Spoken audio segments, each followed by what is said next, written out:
before, it was sticking in the same theme of practicing diatonic arpeggio patterns that are going to be useful to you in music, either in improvisation or playing or composing or whatever, to recognize patterns, larger scale patterns more quickly. We're going to build on the larger scale patterns you know. So you just learned a 5 to 1. And that's become its own thing. That's become automatic. But now we're going to train automaticity of a larger chord progression. The only caveat is, within this larger chord progression is going to be that smaller one you already know. But that doesn't mean that you shouldn't practice both individually. That's the point. Just because I'm showing you this one, this more complicated one, doesn't mean that you shouldn't practice thousands of repetitions of just 5 to 1. Each progression has its own autonomy, has its own autonomous feeling in the mind and in the fingers. Going from 5 to 1 has a different feeling than going from 6 to 4 to 5 to 1. And you need to train the automaticity of all sizes of objects. All sizes. Okay, so we're going to do a lot of those, but here's another one. Here's a common progression. Diatonic 7th chord arpeggios, form 1. We're going to go from the 6th chord, which is E minor. We're just going to do 1 octave each. We're going to start this one here. First finger on E on the 2nd fret of the 4th string. You're going to grab the G on the 5th fret of that same 4th string. B on the 4th fret with the 3rd finger on the 3rd string. D natural, which is the 7th of the chord, on the 3rd fret with the 2nd finger on the 2nd string. Pinky to grab E. We don't use the open one. Closed position arpeggio. Pinky on the 5th fret of the 2nd string. So it's here, then here, then here, then here. Oh, oops, sorry, no. They're here, here, here.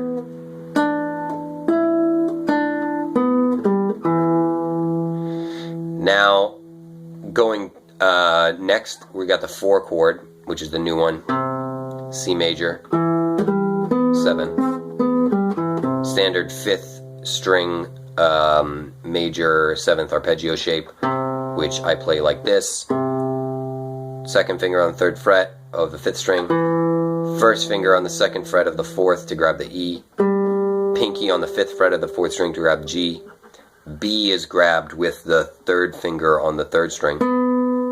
Again, no open strings. And then pinky on the 3rd string, 1 fret above it on the 5th fret to grab the C. So here, here, here, here, here.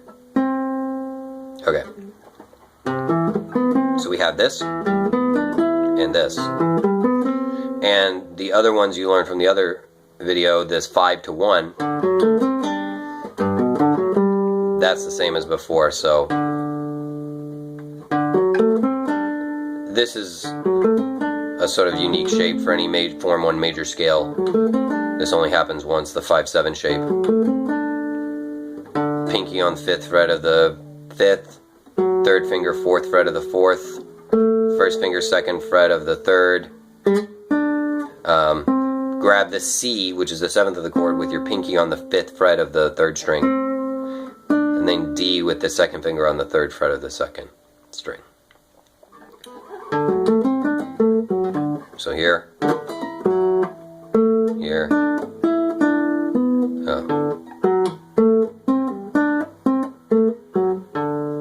sorry, I keep adding ninths.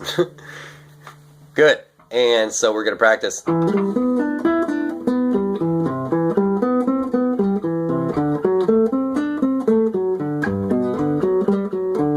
And then repeat. So, and the idea of repeating is very important, because obviously you could say, like, well, what's the difference between that and practicing the progression 1, or practicing the progression 6, 4, 5, 1, 6? That's a common progression too.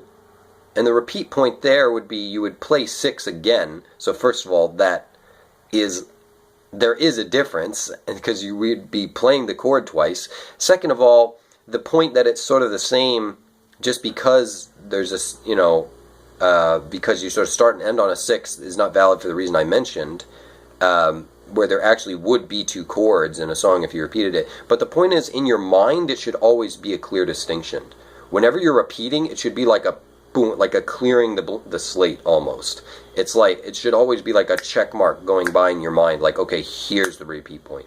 Here's the repeat point. It should be a distinct feeling. So training the idea of repeating at the right time in the mind is an important skill. Even though it might look like, oh, this progression is sort of, repeating this progression is not that so different from repeating a progression that ends on 6. First of all, it really would be different in an actual song because you would very often have a repeated chord. But even if you said, okay, eliding the two harmonies, 6th chord right after the 6th chord, still the mental feeling should be different. You should know mentally where the repeat point is no matter what. Okay, here we go. Let's do it at how fast we got here.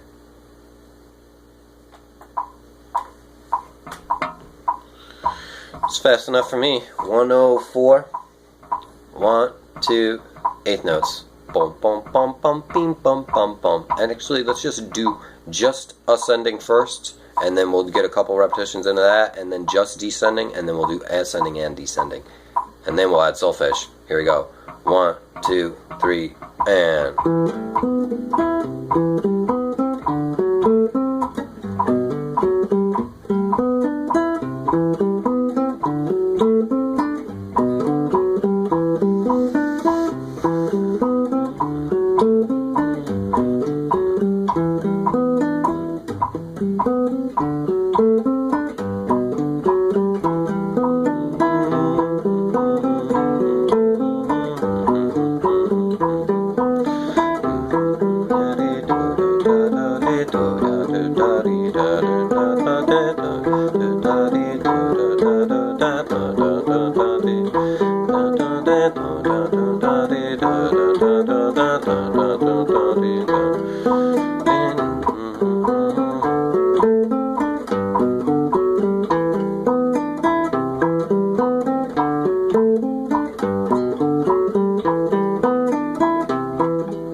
That's about where I lost my concentration. Okay, and let's do descending alone. I actually haven't done this before. This could be harder.